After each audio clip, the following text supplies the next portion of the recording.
What's up guys, my name is Ace, and now that the first weekend of the CoD WW2 beta is over, I decided it was time for me to share my feedback on what I feel needs to be changed or improved with this game after about 30 hours of gameplay experience. A lot of people were asking me to do this earlier in the weekend, and I found that was just a little bit too soon because you might have that knee-jerk reaction when you first get into a game because it's different from what you're used to, and I didn't want those knee-jerk reactions to affect my actual feedback here. I wanted to weed those things out. Also with this video, just a quick disclaimer, this is going to be a critical video focusing on the negative aspects of it, but overall, I'm really enjoying myself with this game, and I'm really looking forward to this year of Call of Duty. So anybody that's calling me a hater or a complainer or something like that, I enjoy this game, but this video is designed for feedback because, let's face it, this is a beta, and this is where we give our feedback. Also, it is going to be a little bit of a longer video. I'll try to keep things concise, but I don't want to be just throwing out what I want to be changed without giving a proper explanation for why I would like that to be changed. So getting into the feedback, I decided to split this up into two categories. The first category is going to be the stuff that is universally agreed upon, or it should be universally agreed upon. It's something that's not really polarizing. It's not based on your gameplay preferences so much. It's just stuff that is objectively wrong with the game, or needs to be improved or worked on with the game, in my opinion. The second part of my video is going to be about the feedback that is a bit more on the polarizing side. So it might be like, this suits my preferences, I feel like it's leaning too far in this direction, and I would like it pulled a little bit more in this direction, but there is another side to it, and I understand there's another side to it. So first up, looking at the objective feedback, I would say the number one thing for me in this category is the loading times. More specifically, the loading times going from a game into the menu system. Now, I understand the menus are beautiful. It's one of the best looking menus I've seen. It's animated. When you look at the people in the lobby, you actually like zoom in on their face and you can see what kind of gun and setup they have equipped as their soldier. And the menu system is beautiful. I get that. But a beautiful menu means absolutely nothing if it doesn't even load before the next game starts, or if it takes 30 seconds out of your 1-minute intermission to load. One of the most frustrating feelings ever is getting out of a game, knowing that you want to back out of the lobby, or knowing that you want to alter your division a little bit, and you're just waiting and waiting and waiting, and you're just stuck staring at the same screen. You can't do anything, you can't back out, you can't skip it, and then you hear the countdown for the next game start, and then you get thrown into the next game. This is unacceptable for the final build of the game, and needs to be improved significantly. I know they worked on this a little bit on Saturday, and I felt like it got a little bit more consistent where it wasn't doing that as often, but it's still happening, and even when that doesn't happen, just the overall loading times are still too long. For me personally, I would take a completely bland menu system with a static image in the background that is fast, responsive, loads quickly, and just works over a gorgeous menu system like you currently have that takes forever to load, isn't very responsive, and sometimes doesn't even load before the next game starts.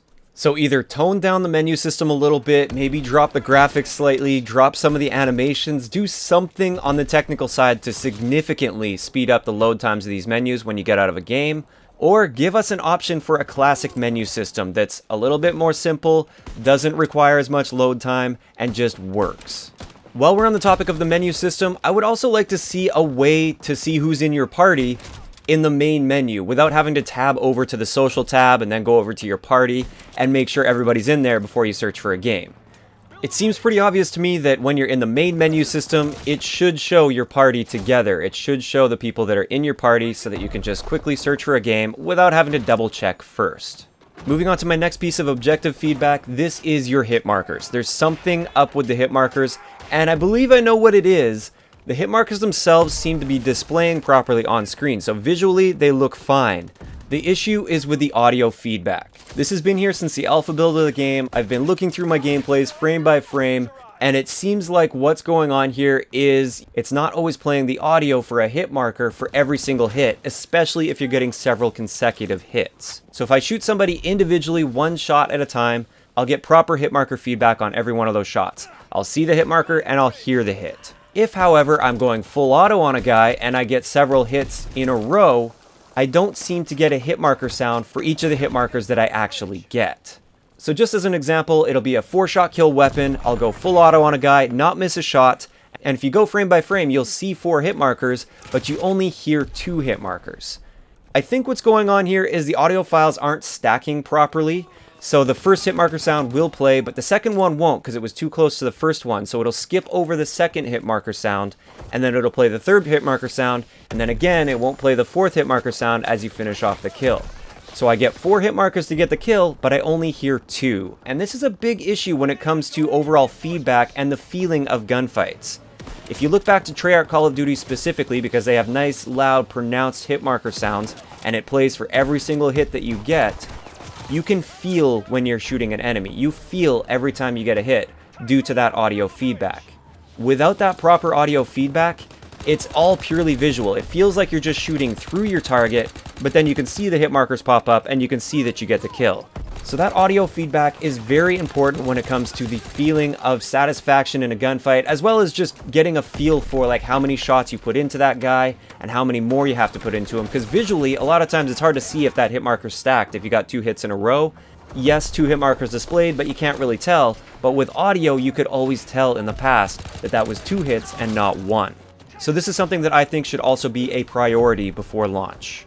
Next up is spawns. Now generally I think the spawn logic itself seems to be working just fine, but there's one spawn area in particular on Ardennes Forest at the A Domination flag area where that bridge is.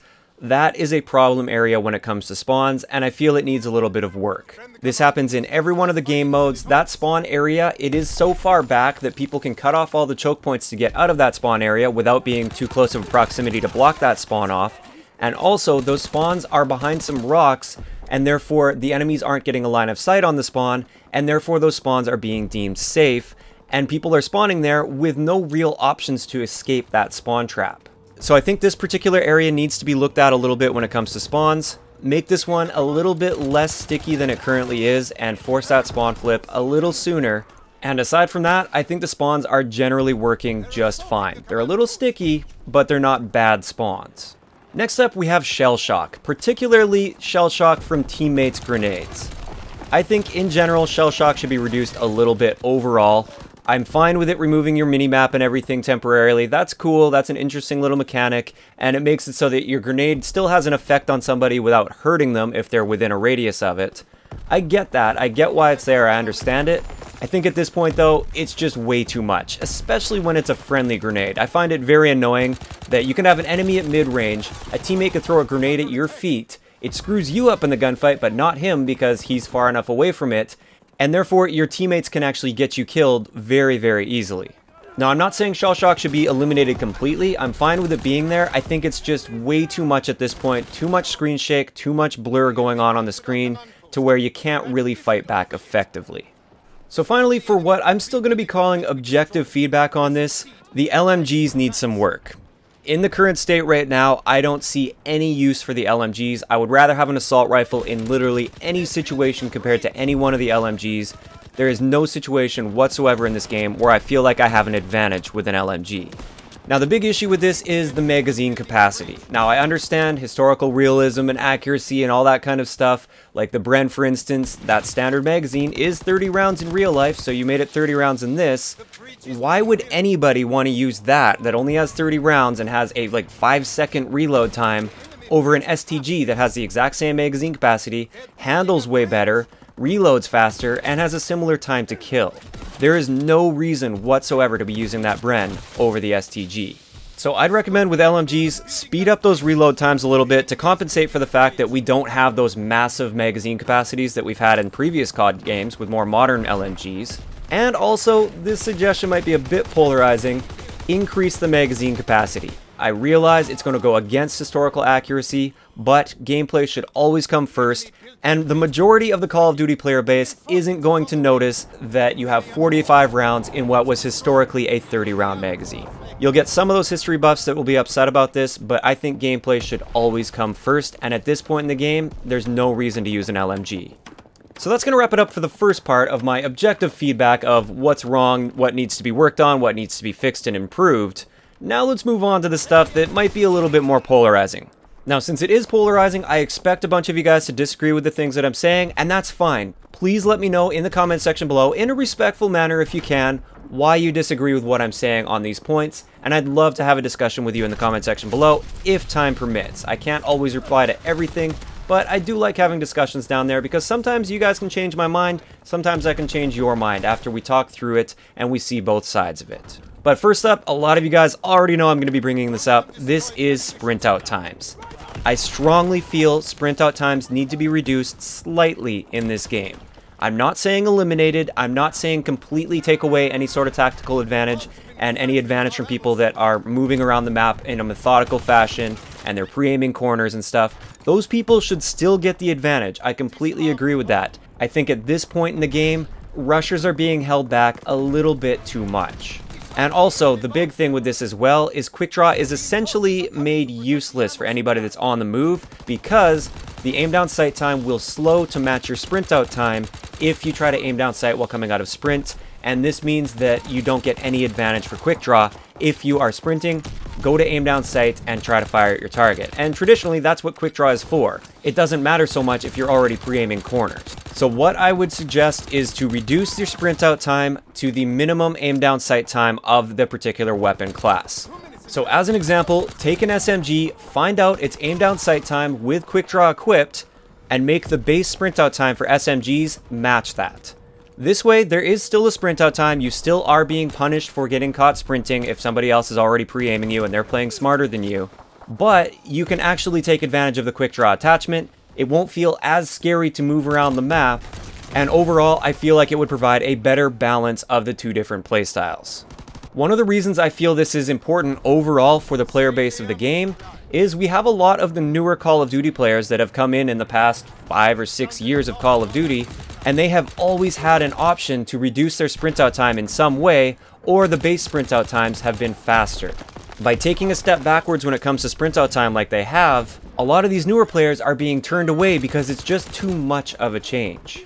And the thing is, I'm not talking about jetpacking Call of Duties either. This has nothing to do with the fact that the previous CODs had jetpacks. This has to do with the fact that since Modern Warfare 2, we've either had faster base sprint out times or we've had an option to reduce our sprint out times, and we don't have that option in this game. So while I understand that they're trying to bring back the classic audience, I feel they stepped it way too far back in this particular area. Moving on to the next somewhat polarizing piece of feedback, this is the amount of score to go around in objective game modes. Now there's definitely two sides to this and I understand both sides. On one side of it, you have the people that don't want domination to be just constantly spammed with score streaks everywhere and you're unable to ever capture a flag because there's a glide bomb every 2 seconds. I definitely understand that point and I don't want to see it going that direction. On the other side of it, there's people that want to feel like they're rewarded for doing things in domination. As it is right now, it takes 10 kills to get a recon aircraft. Now, yes, you can mix some objective play in there, so you could make it like 6 kills and also capturing the B flag and your home flag, and that'll get you a recon aircraft, but that's a lot of work just to get a recon aircraft. And the ideal game of domination, you're capturing your home flag, you're capturing the B flag, and you're locking that down and defending those flags. In those situations, you don't really feel very rewarded. It takes a lot just to get low kill streaks, and a lot of people find that annoying, myself included to an extent. Another argument on that side of it is, as a solo player, if I get into a game and my teammates just aren't pulling their weight, but I'm doing very well personally, I should be able to earn streaks that I can use to essentially act as my teammates so that I can take that map control myself and encourage my teammates to push up and attempt to win that game.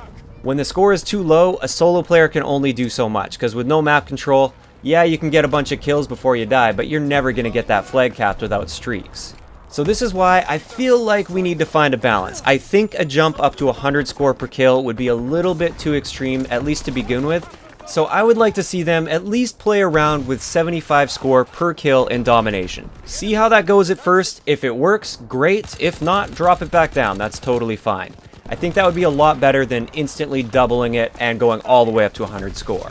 Now, I've got a bunch of little things I wanted to cover here as well for my little pieces of feedback. First off, bring back chain kills. I would love the ability to get chain killer medals again.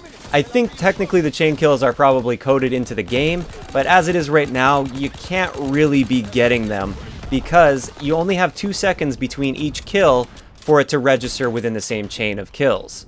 So in some previous Call of Duty games like Infinite Warfare and Black Ops 3, you actually had 5 seconds between each kill, which allowed you to get like a quad feed with your gun, for instance, get a quick reload in, and as long as you got a kill immediately after that reload, you could keep that chain going. and that was really rewarding to see. I actually had a moment in the war game mode that I think would have been a mega kill, maybe even an ultra kill, where I was just chaining these kills together. As soon as I finished reloading, I was killing the next guy, and I just kept it going. I kept that chain going. It felt so great and so rewarding. And then I looked up at the top of the screen and I saw like 2 triple kills and a couple double kills pop up as well. And it was like, that's kind of disappointing. I was hoping to see a mega kill or an ultra kill pop up on the screen. So relatively minor, but I think it would go a long way if they increase that time between kills in order to keep your kill chains together. Next up, this has to do with shotguns when using the Expeditionary Division and the incendiary shells. A lot of people have been complaining about incendiary shells. Personally, I actually don't like using them. A lot of times I find myself just unloading the incendiary shells immediately as I spawn, because I feel like they actually reduce your damage range for your instant kill potential. It's just that you apply that burn effect later on. And a lot of people find that annoying to run into, so I think this solution would be to simply revert it back to how they had it in the alpha build, where if you want to load the incendiary shells on spawn, feel free to do that, but you will spawn in with regular shells in your shotgun. This would lead to a lot less complaints about incendiary shells, because you wouldn't see them used quite as often, because not everybody would spawn in and then pop their incendiary shells in. Some people would, but not everybody would, so we'd see a reduction in their use. And then for the people that don't want to use the incendiary shells but still want to use the Expeditionary Division, we get what we want. We get to spawn without those incendiary shells. As for the flamethrower, currently it's only available in the war mode, but we are going to see it eventually being added into the full multiplayer experience. I think there should be some adjustments made to the flamethrower. I think it's fine to be as powerful as it currently is. It kills essentially instantly. It doesn't have the greatest range out there, but if you can keep yourself up close and personal, you're going to melt everybody in your path. I personally think if you get killed while using your flamethrower, you shouldn't respawn with it still available. And I'll make a note here, let's just say if you have less than 75% fuel. Because I can understand, like, it would really suck to earn that flamethrower finally. You pull it out, and the moment you pull it out, somebody just destroys you before you can even start firing your flamethrower. That would be really frustrating to die to, so I can understand that, and I think a nice balance would be about 75%. If you have less than 75% fuel, that means you at least got to use it for a little bit, and if you got yourself killed, too bad, that's on you. You shouldn't respawn with that flamethrower, in my opinion. Again, this is something that could be a bit polarizing, and again, also, we'll have to wait and see how this turns out in multiplayer, because we haven't had access to it in regular multiplayer in the beta so far, but I feel like we're definitely going to see a lot of complaints once a flamethrower is added. Next up, super quick one. This is about the play of the game, which is the new final kill cam, where it takes the quote-unquote best play of the game, and it plays it for everybody to see after the game. Personally, I think it should take the best play from the winning team only. I think that's a little bit more fair. I think it gives just another incentive for trying to win the game. And I think the majority of people agree with me here, but you can let me know down in the comment section below if you do disagree on this point. Now, I don't want this video to go way too ridiculously long. It's already very, very long. So I'm just going to talk about one more point, and this has to do with the division system. Now, at first, I was really skeptical about divisions, and still, I think I prefer pick 10 personally, but having said that, I can learn to like this, I can learn to adapt to it, and I have learned to adapt to an extent.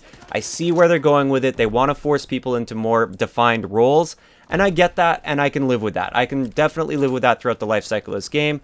Also, at this point, keep in mind, we don't know every single one of the basic training skills that we're going to be seeing at launch. But just one suggestion that I have, and keep in mind this is just a suggestion, you can take it or leave it, is give us a basic training skill and then give us like a wildcard type training skill that allows us to choose one single tier from one of the division training that we aren't currently using on that class. So just to explain this a little bit, everything is exactly the same as it is right now. You pick your division, your gun, your basic training skill, everything like that. But you get one more option, and this is to go to any one of the other divisions that you're not currently using on that class, and you get to select one of the division training tiers. Just one, not all 3 of them. You don't get all of the division training skills. So for instance, just an example here, I want to use the airborne division. I want to have that suppressor on my SMG. I want to be able to move around faster and stuff, but I would also like my footsteps to be silent. As it is right now, there's no way of doing that. Now, perhaps we will see a basic training skill in the future that will give us silent footsteps. Maybe, maybe not. But with my suggestion, you wouldn't need to add those basic training skills, which would allow us to take a little bit more variety and just slightly tailor our classes a little bit better to what we want to play with. And the nice thing about this solution is I feel the classes would still maintain their identity. So Airborne would still be all about SMGs, but now you just have that option. Like if you want to select the equivalent of Flak Jacket from the Armored Division, you can do that while still being an Airborne player. Or if you want Silent Footsteps, you've got a little bit more to work with there. I feel like that would be a happy middle ground between the people that enjoy the Division system and the people that absolutely hate it and won't be buying the game because of the Division system. And with that, I think it's time to wrap up this video. Now, there's a few other little things that I was planning on throwing into this video, but I don't want to extend it far too long, and honestly, they're not nearly as important as the stuff that I've already talked about. So I hope you guys can live with this. I'd like to know in the comment section below, what constructive, keyword here, constructive feedback do you have for Sledgehammer based on the first weekend of the beta of CoD World War II? If you enjoyed the video, a like rating is always appreciated, and don't forget to subscribe for more if you haven't already. I'll talk to you guys next time.